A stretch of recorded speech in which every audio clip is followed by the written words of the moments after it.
Hello guys, welcome again to another episode of Pinoy in Australia guys. Today guys, I have a new package that just arrived guys. Then I've been waiting for this one guys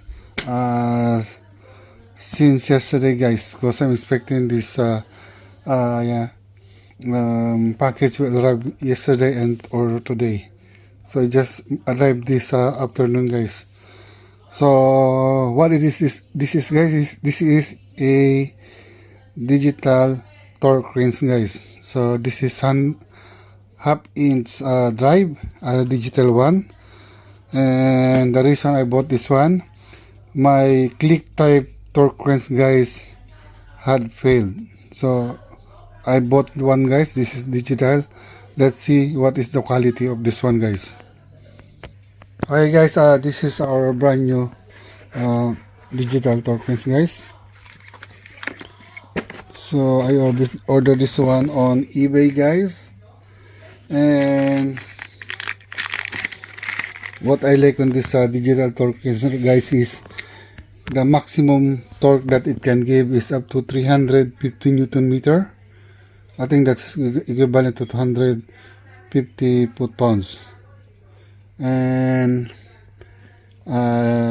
it has a vibrate function. Once it reaches the desired torque, it vibrates guys, and it also have a light indicator guys. So there is a light that give you a warning that you're already reaching the required torque guys. So let me remove it from the plastic, so it's hard to remove it with one hand guys. Okay, because I'm filming this one with one hand guys. So let me put the battery of the record guys, because I cannot use single hands putting the battery guys. So the battery is included on the package guys. Okay guys, I'm already managed to put the battery guys. So there is an instruction how to put the battery guys. So you need to turn this one clockwise, then once the cap is removed, you need to slide the battery inside. So let's try to turn this one on.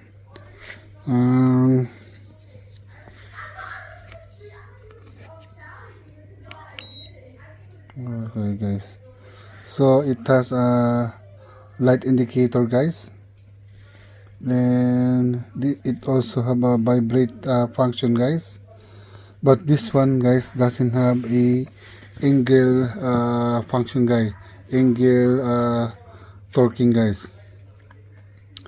So this one guys, I bought this one I think less than no, more than $100 guys, more than $100. I think maybe 109 including the shipping fee.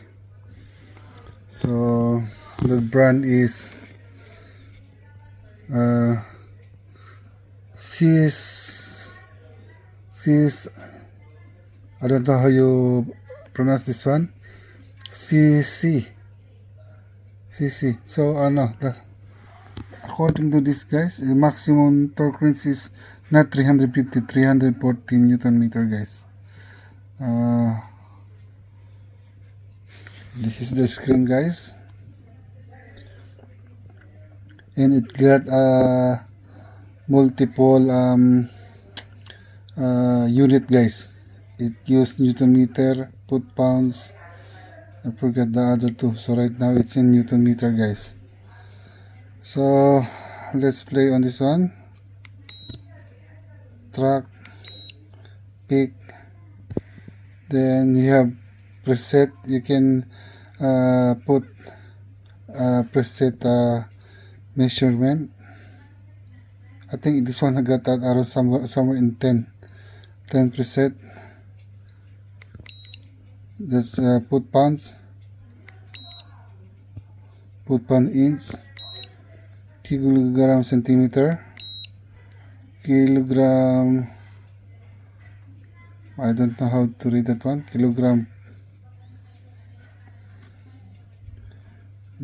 I never use that kind of unit, guys. Maybe kilogram feet meter. I'm not sure, guys. Or pounds meter. So Newton meter. What I always use, guys, is Newton meter and foot pounds, guys. So those are the most common measurement, guys. So in this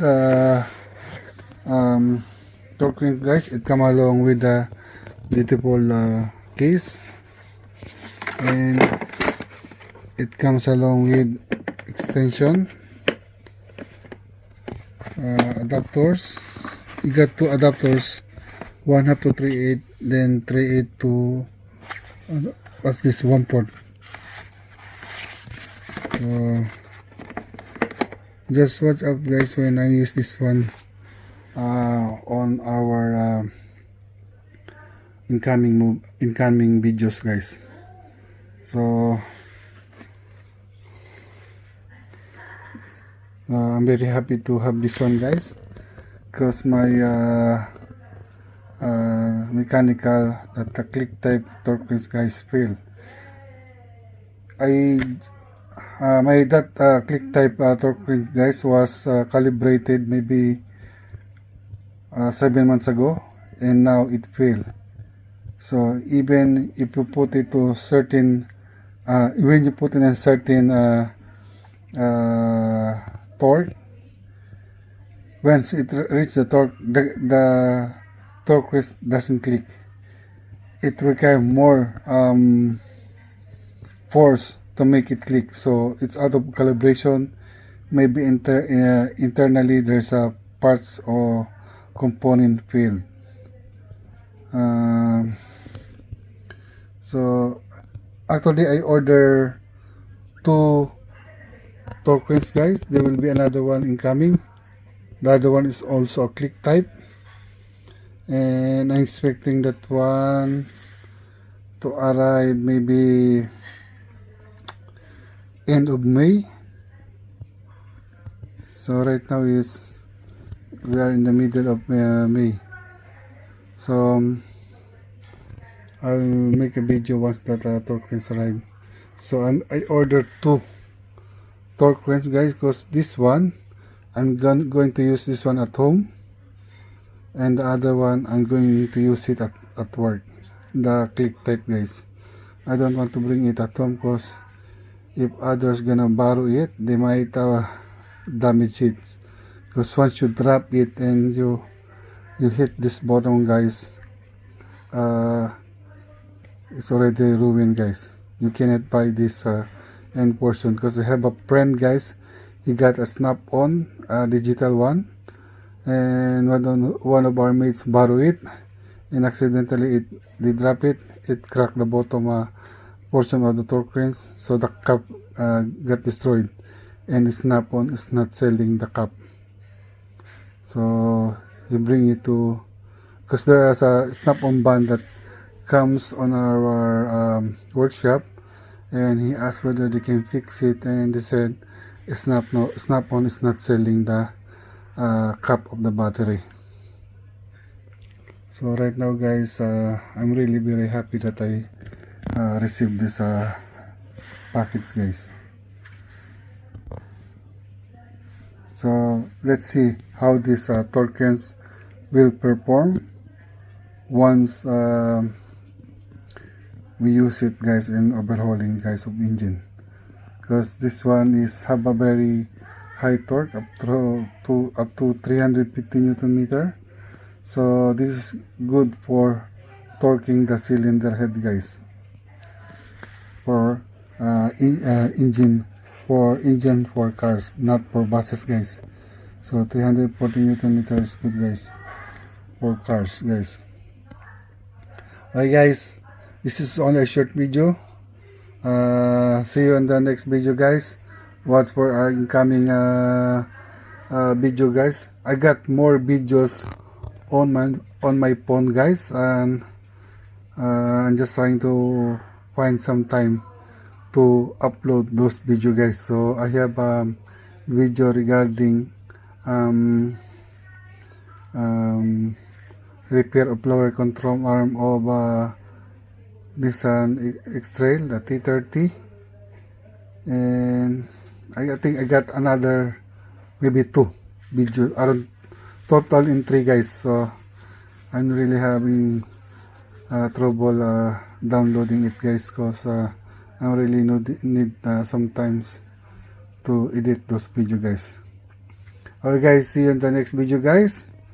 So watch out for this video guys. If you haven't subscribed to our channel, please press the subscribe button. Please press the notification bell so you will be notified every time I do a video. Please like the like button guys. So more video will be coming guys regarding fixing cars.